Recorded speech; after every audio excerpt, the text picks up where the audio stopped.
Langsung saja pemirsa kami ajak Anda untuk memantau bagaimana dengan informasi terbaru di lokasi kejadian di daycare yang tidak berizin dan juga mempekerjakan pengasuh yang tidak bersertifikat.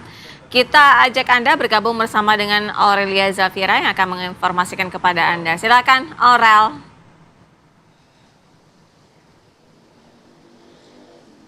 Ya baik Sira Safira, Alfat dan juga pemirsa, selamat pagi. Benar sekali, pagi ini kami sudah berada di tempat kejadian perkara penganiayaan balita.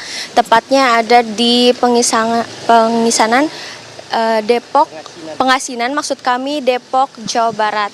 Yang mana jika kita lihat kondisi di sini pemirsa bisa dilihat memang berada di perumahan dan untuk kondisi pagi ini masih terlihat ramai namun sedikit sepi ya pemirsa, dan juga normal berjalan seperti biasanya. Dan juga tentunya publik juga masih mengingat ya mengenai pemilik daycare Wensen School, Mita Irianti, yang juga kini berstatus sebagai terdakwa yang merupakan terdakwa penganiayaan kepada dua balita berumur 2 tahun dan juga 9 bulan.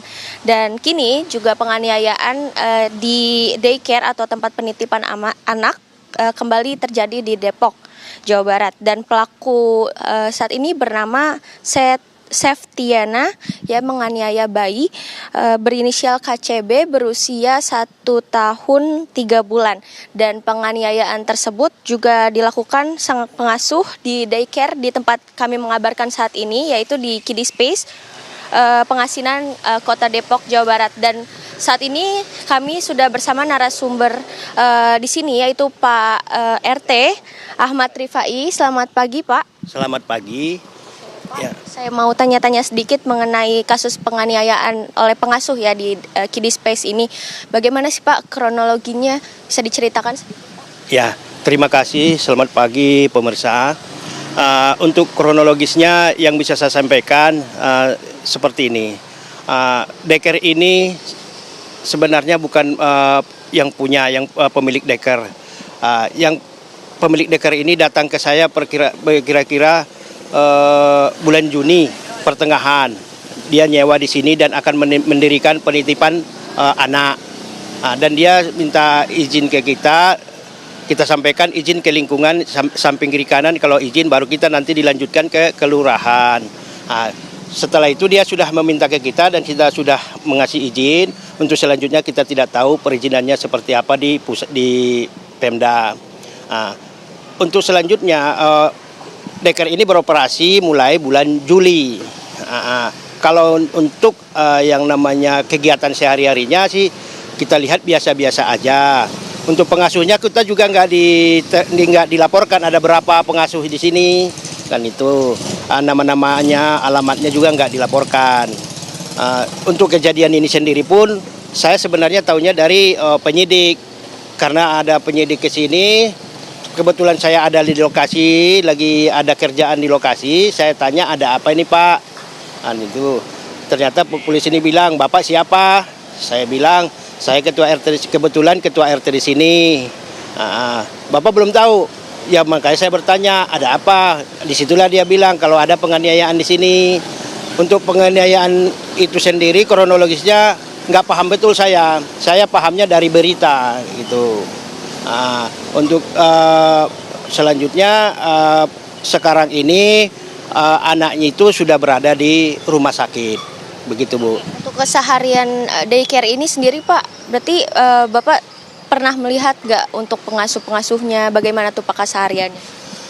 Kalau untuk pengasuhnya, ya kan di dalam nggak pernah kita lihat karena gerbangnya tertutup, pintunya dibuka. Terus pengasuhnya pun kita nggak tahu yang mana pengasuh, yang mana ibunya, gitu. Seperti itu Bu. Jadi untuk orang tua dari korban sendiri Pak, apakah juga dari lingkungan RT sini atau dari daerah sini Pak? Kalau korban itu bukan orang sini, orang tuanya bukan orang sini juga. Kita juga belum tahu alamatnya sampai sekarang. Kalau untuk daycare Kiddie Space ini sendiri bukanya di jam berapa dan tutup di jam berapa Pak? Maksud kami aktivitasnya itu seperti apa? aktivitasnya itu untuk penitipan anak itu udah dibuka mulai dari pagi, dapat informasi hari Selasa kemarin, dibuka mulai dari jam 5 pagi, tutupnya sampai dijemput anaknya sampai malam. Begitu. Berarti ini sekali lagi berarti belum punya izin ya Pak ya? Saya dengar dari berita untuk izin dari yang terkait ya pusat belum ada.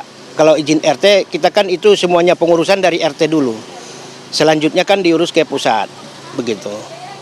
Tapi sementara untuk di lingkungan ini sebenarnya rame nggak sih Pak? Kalau lingkungan ini rame, karena ini ya termasuk jalan lintas juga di daerah sini. Gitu. Ada update terbaru nggak Pak untuk kondisi korban yang mana juga masih bayi ya Pak, 1 tahun 3 bulan? Kalau update terbaru yang kita dapat informasi bayi tersebut masih dirawat di rumah sakit. Sakit mana Pak? Nama rumah sakitnya Bunda apa gitu, kurang paham ya, di daerah Depok ya, dekat stasiun Depok Baru. Kalau Pak Rifai sendiri kenal nggak dengan pelaku penganiayaan? Nggak kenal sama pelaku dan belum pernah jumpa juga sama pelaku itu. Tapi untuk pemilik daycare sendiri apakah kenal Pak? Kalau sama pemilik daycare-nya saya kenal. Dia kan ngontrak di sini. Karena dia kan saya bilang tadi itu pertengahan bulan Juni dia datang laporan ke kita mau mengadakan ini penitipan anak di sini. Kenal begitu aja.